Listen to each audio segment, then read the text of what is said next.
Hey folks, it's Rithgar here, how you doing? Welcome back to Farming Simulator 19 here in Boulder Canyon. I was just about to start doing the baling, but there's something I want to show you first. Mr. Jimmy J has come through as always. Such a legend. He went and did a little experimentation and found out a few things, which he then went and told me, and I did a little bit more, and between the two of us, we have managed to crack this bad boy. And there was a little bit of testing and so on, and there were a few failures along the way, but finally, it's fixed. We have actually got, look, this is down below where the tip collision mask was previously. And I'm going to do another pass back across there just to demonstrate that once more. The tip collision thing has now been fixed. Now, it's fairly straightforward once you know what you got to do. But there, there's no tip collision issues whatsoever. It is moving it right down into where it was like previously blocked. Basically, you need to open the map into the Giants editor. I'm just going to lift that one up, and I'm going to bring it over to there, like that. Open the map, and in the Giants editor. You do need to go and download the Giants editor. Then, once you've done that, there is a button in the list along the top, which is something to do with terrain layers. It's near the... well, all of the buttons are on the top left-hand side, but it's like third or fourth from the right on that sort of line of buttons. Third or fourth one from the right on the line of buttons. There is a button there, something to do with layers. I can't remember exactly which one it is, but there's a couple of them for layers of terrain or terrain painting or something like that. It's the blue one. You need to press the blue one, and you press that one, and then the map will change slightly in appearance. It will look slightly darker, but you will also get a whole load of white marks come up on the map if you've already got tip collisions all over the map. Those white marks will show up. I noticed that our first bale here is all straw, unfortunately, which is not quite part of the master plan, so we'll probably end up like doing a little bit of cheating with this, and well, we'll see, because our first bale that we do next, which is probably going to be with some straw, will end up being hay, so it's not all bad. We will eventually get it back. Once you've done that, you will see all of the tip collision all over the map, and you can then adjust it however you like. Now, it may be different for you, but for me, that is a red circle cursor comes up, and I just left-click for adding tip collision, and I right-click and it removes the white layer away, and that removes the tip collision. And that's all you've got to do, is you just go around and you paint the bits that you want, and you remove the bits that you don't want, and then the tip collision layer is like properly dealt with. So with this one, it had obviously been used with the Ravenport map. That was the original map on here, because the tip collision map that was spread all over it was the Ravenport tip collision map. You could see it right the way across the thing. You had a square right here that actually went over there into that side quite a ways. The line along the bottom went all the way down to the end where it divided in two, and most of the stuff the other side of our sheep pen, that was all just one big solid block of tip collision. There was there was nothing extra on it. You didn't have anywhere that it would come off. So we would have been experiencing quite a few problems. So anyway, went over and did all of that bit. Then after doing that, you've then got to go... there's a little drop-down menu where you've got a few different options. I think it actually says scripts at the top or something like that. But you need to go to scripts, and you need to go to map, and then it gives you an option to generate a tip collision map. You've got to do that. You've got to make sure that you do that bit. You generate the tip collision map, and then once you've done that, it generates a new tip col map.grle file. And once it's done that bit, that's the important bit, is you've got to make sure that it does generate the new file, so that everything is all in place and all working. Once you've done that, then you can save and you can exit. Now, obviously, if you're doing anything like that, you would back up your work beforehand. You would make sure that you've got a spare copy of the map. when you've done that, you then need to get that tip collision map to update for your saved game, because it doesn't do it automatically. And now, I don't know if just taking the new tip collision map into the game and then saving will automatically update it. I didn't do that. What I did before I went in is I went into the save game file, and there is the same named file in the... You go into the save game file, and in there you will find a file down through the list, tipcolmap.grle. I just deleted that one. I didn't replace it or do anything fancy with it. I just deleted it. I removed it completely. And after I deleted that one, I then loaded up the game, loaded up the save, and as soon as I got in there, I immediately saved again, and that would have then forced it to find data for a new tipcolmap.grle. So it grabbed it from the map file, the updated one that we done, and there it generated in the new one, and problem solved. It's really that simple. I know that did sound a little bit complicated with all these strange names and everything, but honestly, when I did it, it did take a little while of testing and sort of figuring out a few bits and pieces, but when I actually did it, once it was all done and done correctly, I was quite surprised at just how simple it was to make it all work and to actually be able to do it successfully. I genuinely did not think it would be as simple as it was to change the tip collision map on any map. So now that I know how to do it, it is really, really simple. And I know it did sound a little bit complicated, but I'm hoping that some of the people who have had some experience with modifying maps or making maps will at least understand what I was talking about. Possibly I may have helped somebody sort of take a step in the right direction with it. Even better, that would be fantastic if I've helped somebody understand a little bit out there. If I've got time, it's a big if, by the way, I might be able to go and just make a short video on how to do it, but probably unlikely. I mean, to be honest, it really is relatively straightforward to do. Once if you know a little bit about doing maps anyway, then it's probably something that, with what I've just described, you will probably be able to figure out pretty quickly and pretty easily. Jimmy definitely set me on the right path, but there was a few bits there at the end that we weren't aware of, so I had to go back and sort of figure those out as I went along. But once you've got them figured, and because, you know, I've sort of now said, if somebody had said go and do that, that would have been a lot easier. And ultimately, it turned out to be none other than Stevie. Now, many of you will know Stevie. I use Stevie mods quite a bit. He's got his Facebook page where he does all sorts of stuff, and some of you use a lot of Stevie mods. Just goes through and he makes everything bigger. Well, I found an obscure post on a forum. I think it's a forum to do with Giant's Editor. It's something to do with Giant's Editor, I'm sure of it. But advice on there was originally posted by Stevie. He didn't make the post. He told somebody else. He'd given them advice on how to do a tip collision map way back in 2016. And so I was looking at that. So it was ultimately Stevie that came along and saved the day. He sort of told me how to do the very final stages of this. So Stevie and Jimmy J, between them, if it weren't for them, I wouldn't now be running around on a map that doesn't have tip collision everywhere. Now, this over this side is a little bit inconvenient. There were some big patches, because we were sort of talking of buying up this section next. Right, when we come to buy new land, I did talk about this.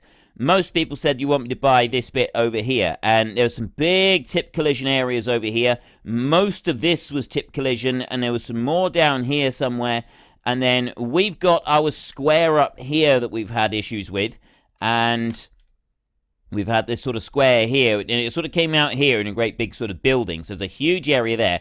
A line that went along here, another line that came along here, and from about here up that way, all of it was had tip collision block. So I wouldn't have been able to tip anything. We wouldn't have been able to do any grass on any of it. It would have been a bit of a jolly nuisance, to say the least.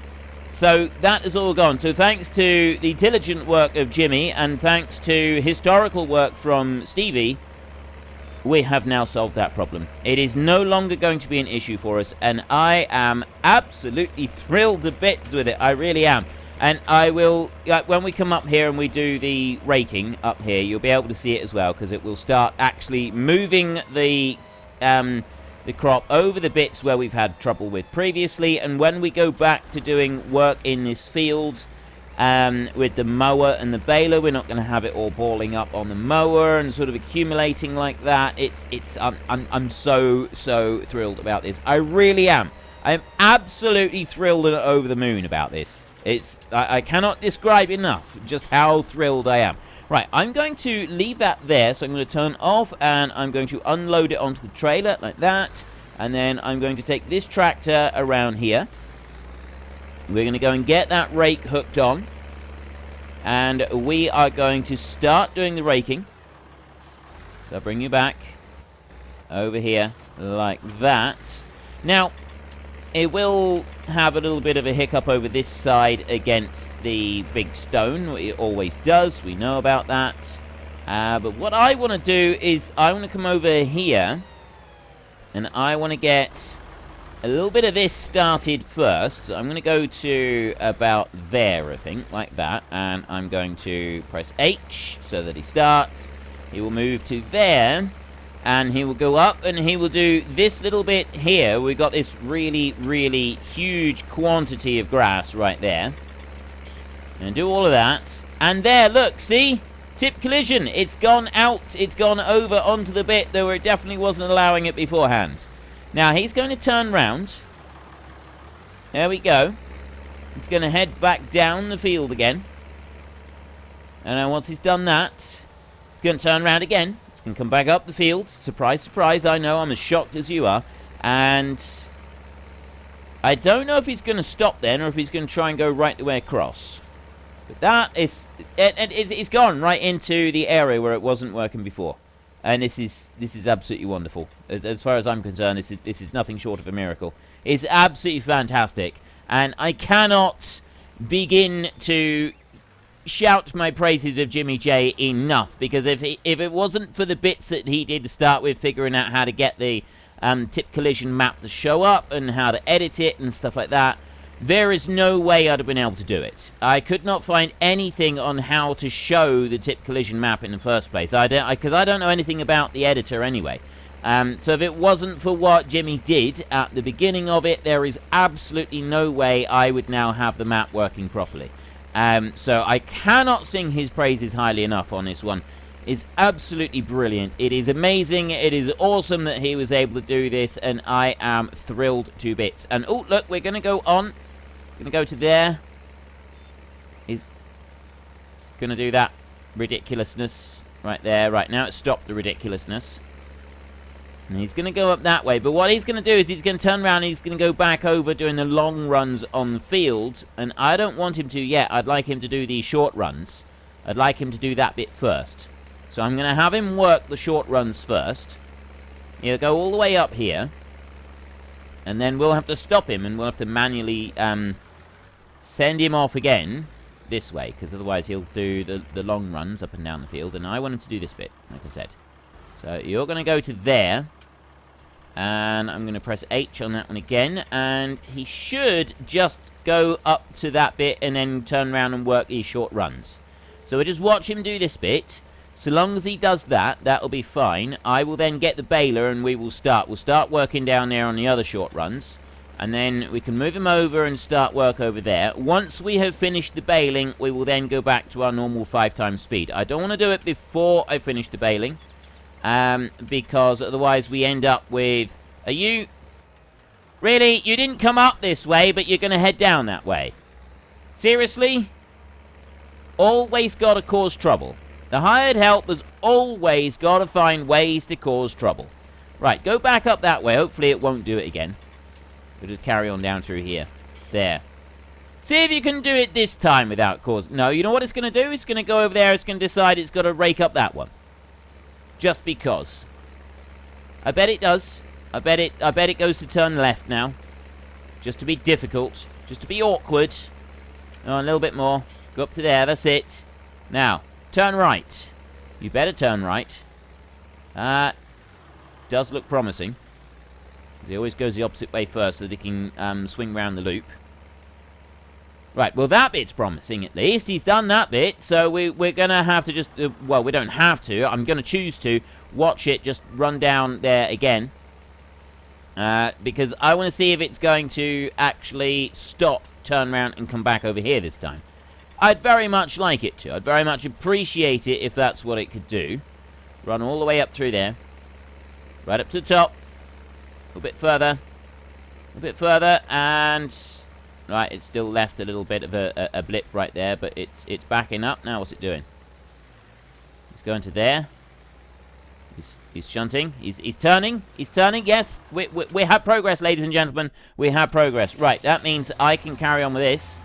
We will run over this way and go like that. I will start my baler up like that. And I will take out these 2 short runs right here first. Then I will do that one long run all the way up there. And then we've got a few other bits that we want to do as well, just to finish up around here.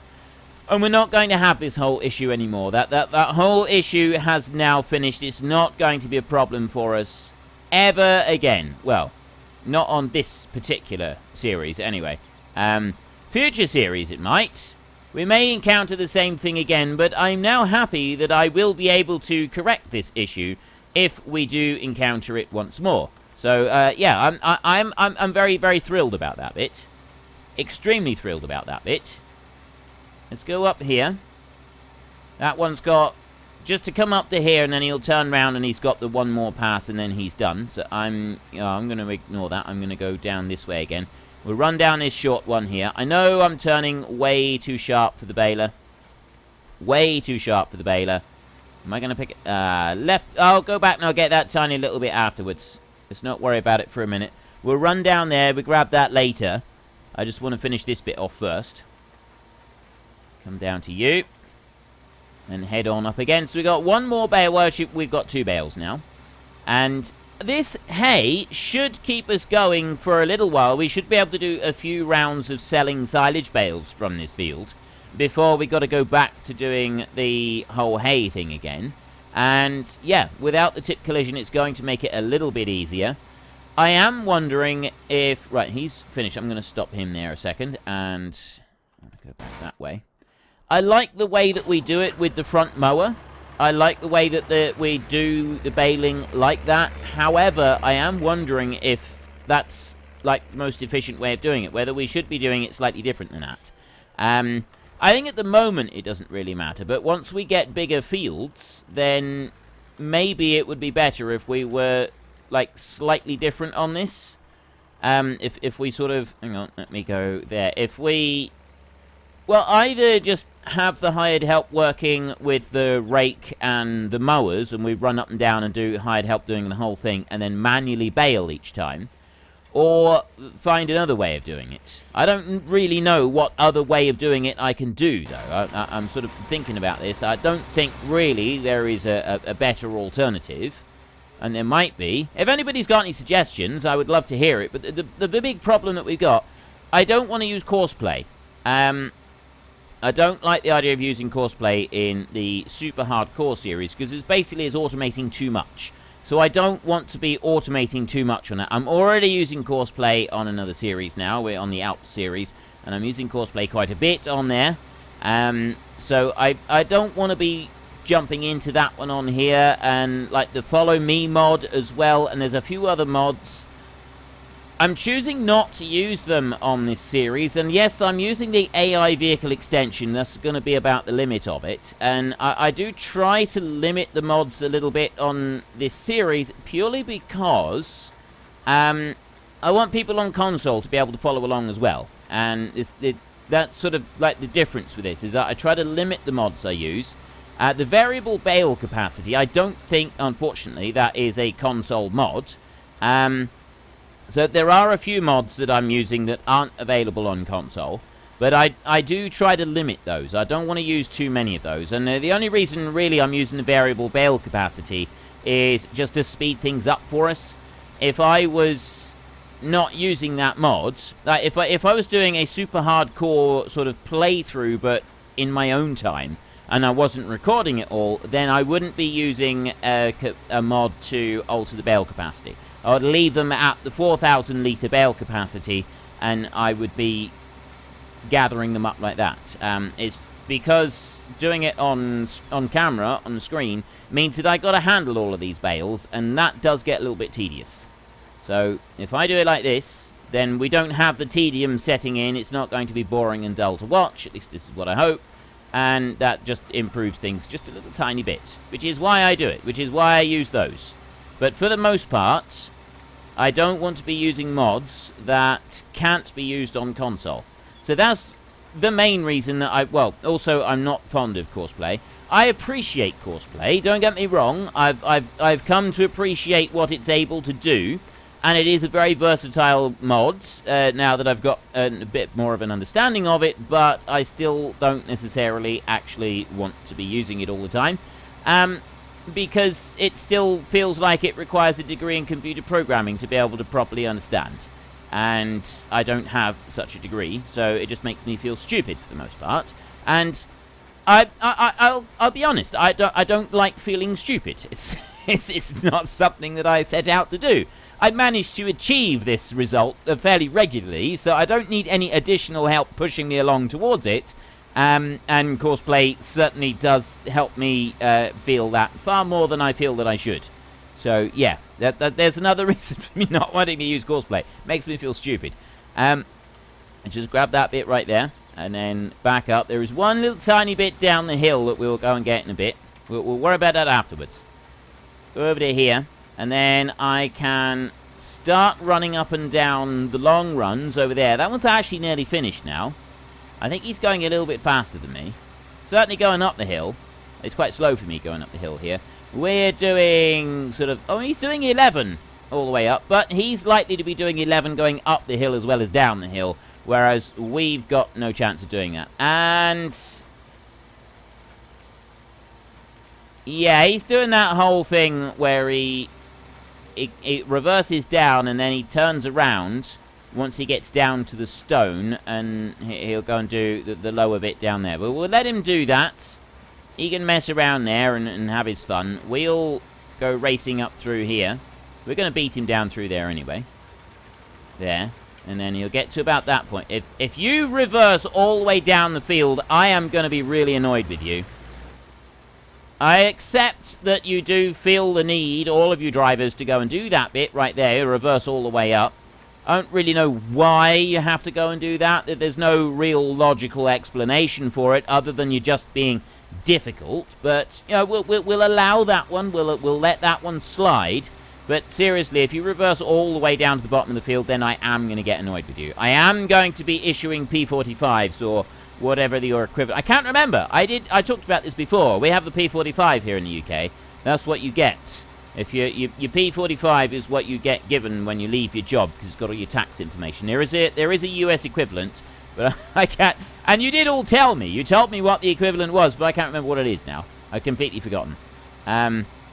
Yes, we will be issuing P45s if you do too much messing around down here. Now, what are you doing? No, he's doing all right. I don't know if he's going to do that in one go down over there. Or if he's going to... I think he's going to do it in one go. I think he's going to be alright with that. You know, we might actually get the baling finished this episode. As soon as the baling is done, I'll put us back on our normal 5 times speed. We don't get any cash for this, and we can't sell our beans either. So we're staying on 96,000. Oh, and he's completed his task. So he did get all the way across. So I will go over to here. I'm going to run down here a little bit. And I'm going to stop there. Back him up a bit. There, right. And I'm going to go back through to you. So, yes, you did come all the way up, and you finished that bit. So, then what I'm going to do is... I'm going to reverse this one down. I'm going to try and line it up over here like this. And line it up in there like that. I will start it up like that. Gonna sort of tweak it over slightly to the side, I would think. There, and right. Away you go. And then he should now turn around and go and do just that last little bit. At least that's what I'm hoping. So you here, certainly if I go on and just carry on a little bit with the baling down this way, he's not going to see anything on that side, so he'll turn around. There's only one side for him to go. He should turn around and he should go and do that side. If all is well. All is well with the world. He should go and do that one side there, and then we won't have any more issues. And we're not far off of finishing that, cutting away all of that forest there. I mean, there is still quite a number of trees in here. We've got several loads, but we're not far off of doing that. And once we've done that, we're then going to have a nice big grass field here, which will allow us to buy the cows. And we will also... Well, we'll have a load of money, certainly. But the nice big... The one bit I'm thinking of mostly is there's going to be a nice big field along here. We'll be able to do that. We'll have a field for the cows and for grass for the cows. We've got a supply of straw from down there on that field. We've got our various different grain coming in. All we're going to want to do then is we can start buying cows in. All we're really going to need to do after that is start working on pigs. Pigs is going to be the most difficult bit. Definitely going to be the most difficult bit to do. One thing that I am thinking with the pigs is that we won't do root crops. That's the one thing I'm not going to do is a big root, a root crop harvest, because it's such specialized equipment. It's only 5% for the pigs anyway. It's like 5% total for the pigs. And I don't think that 5% is kind of the be-all and end-all. So I did always say from the beginning that we probably wouldn't do root crops. And I think that would be about right. We don't want to do root crops. Because I'm sort of looking at this series. The fact that we're nearly ready for cows. Yes, there's a few trees there that we've still got to take out. But the fact that we are pushing the point where we're nearly ready for cows says to me that we're nearly, we're coming to the end of this series, right? Buying cows is not going to be all that difficult. We get those trees there. We'll have the cattle pen. We've got sheep, and we'll have chickens as well. We're providing us with loads of eggs and plenty of wool, so those bits will be taken care of.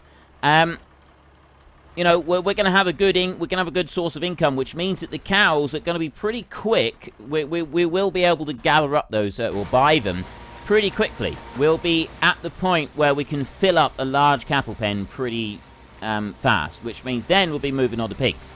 So we're going to have to upgrade our equipment so that we can get another, not upgrade, we don't have to upgrade too much. We need a new seed drill. We need a different type of seed drill in order to plant corn for the pigs, because corn is going to be the biggest problem with the pigs. We want to be able to plant corn, and we're also going to want to be able to, plant corn and harvest the corn. So corn is going to be the biggest thing for the pigs. In a full pen of pigs, they do use quite a bit of corn.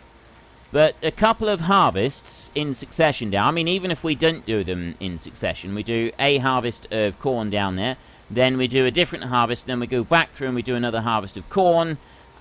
We will have, we've got beans now. If we don't sell the beans that we've then got a protein crop covered. Right, that's covered. I've got barley in there, and the amount of barley that we got most of the barley covered, although the chickens will be using that. But barley or wheat, we grow another round of that, and that'll be done. I'm growing oats this time because I want that for a cash crop. So that'll be a little bit of something extra, and we haven't grown oats yet. After that, we will just concentrate on crops for the pigs. So we're going to need to start seriously thinking about equipment for planting and harvesting corn. So we've got that ready for the pigs. And then, once we get the pig pens, we've then just got to buy the pigs as well. I think that I honestly think that we'd actually be able to do it without having to go and buy any more land. Right? Well, I know that we were talking previously about buying the land over there, but I do think that we can do this without actually having to go and buy that land. I think we've got enough land here to be able to cover it. I mean, it does depend how much food we got to put in for all of those pigs that we're going to get, but I think that we can do it. The other thing that is worth taking into account is how long do you want me to run the series for? do you want me to run this series, just stay here in Boulder Canyon until the end of FS19 and we move to FS21? We're looking at possibly changing over in 9 months' time. So we could potentially be leaving in 9 months to go to FS21.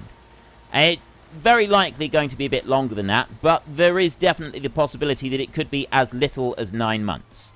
So, as it could be as little as 9 months before we start moving, and we think about moving, we're certainly only going to have time for one more series after this if we sort of pull our finger out.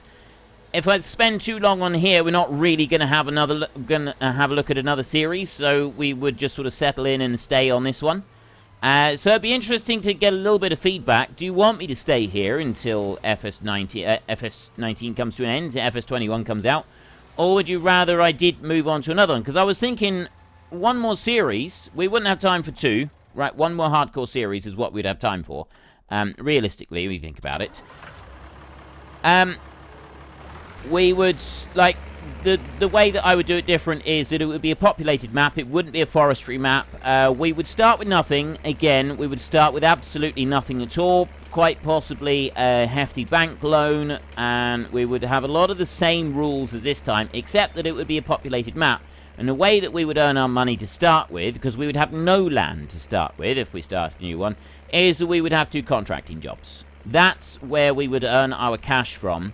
In order to be able to sort of start making our way in the world, is it would start off with contracting jobs, and then we would build up until we own our own land. And whatever the final qualifications might be, might just be that I work towards something and we stay on a new map until FS21 comes out. And I really like this whole idea of doing a hardcore series, so I might start this next time round. In FS21, I might just start a hardcore series right from the beginning, because that I could have been doing some form of hardcore series right from the very start. I didn't need, like, we did a little bit on Felsbrunn to start with, didn't we? We had a look around on there, or did we? I did Ravenport. Did I do Felsbrunn to start with? I think I did. Yes. Did I or not? You know, I'm genuinely confused now. I can't remember what series I did start with. Oh, no. I did a series on Ravenport where I basically did all of the episodes just on the one map. That's what I did. That's how I did it last time. Right, I'm no longer confused. I remember now. We got one Bale too many. One Bale too many. I need to upgrade the time a little bit. Just the one Bale too many. That's it. And that's the straw bale that we've got. Well, I can't do anything with it. We'll have to leave it right there. So I'll unload that onto the trailer like that, and we will put the straps down. Now, I can't use the road this time, so I'm going to just drive right out into the middle of this field down here. Slow down a little bit. Bring that one round. I suppose I could start doing a bit of fertilizer spreading on this field. That could be one thing we could start doing, although I've got that work that I want to do there, which I think I will do before we start doing fertilizer and things like that, because then I'm going to have to like redefine the edges of the field there anyway. Now, at the moment, we've got no barn for our hay here, so what we're going to do is we're just going to say that we have a barn. Well, no, we're not going to say that we have a barn, because we obviously don't. But what we can do is we can say that we've sheeted it down. I personally have worked on farms where most of their straw is stored outside. Admittedly, never worked on somewhere where they stored hay outside. Actually, some round bales of hay have been stored outside, and it's just sheeted down. I need to load it like that. And I need to unload it like that. So all we're going to say is that they put a tarpaulin over that, and they sheet it down so that they can store their hay outside. And it's neatly stored outside, and it's sheeted down so it stays dry. And it does work. It does work absolutely fine to sheet it down like that. So that's what we're going to do. We're going to say that that is how that field is being taken care of. Now, I have run out of time for today's episode. I'm just going to go and grab this last bale over here on the field, and then our next job that we do will be to finish doing this road. I would like to actually have the road sort of leveled along here, but I don't think that's going to work very well. So I think we will leave it angled at this end, But we will smooth it out there, and we'll sort of figure out maybe a way for it to go into the field. I don't know. I can't even promise that I would do it like that. I might end up trying to level it, going all the way out here, and we'll see if we can make that work or not. I very much doubt that I can make it work, but it'll be an interesting little exercise, and it'll be a chance for us to have a little bit of a play around with the landscaping tool, which is always good. I like being able to use that one. Let's see if we can sort of make it look reasonably tidy all the way down through there. Anyway, like I said, give me some thoughts and opinions in the comment section below about how you would like either me to stay here on this series until the next game comes out, or would you rather I did hurry up and finish this one? Because I think that we could finish this one reasonably. It's still going to be a little while yet, but we could finish this one with enough time available to carry on and do another series and get a reasonable way through a next series as well. I do think that we can do it if we really want to, but it depends if you want me to. Egg boxes, cotton modules, pallets right there. And load that bit up. But I have run out of time. So if you've enjoyed the episode, then please head down below and give us a like. And if you really enjoyed it, then please tell your friends all about me. Get them to come and watch as well. That would be awesome. And until next time, thank you very much for watching. This is Frithgar. Goodbye, and see you later.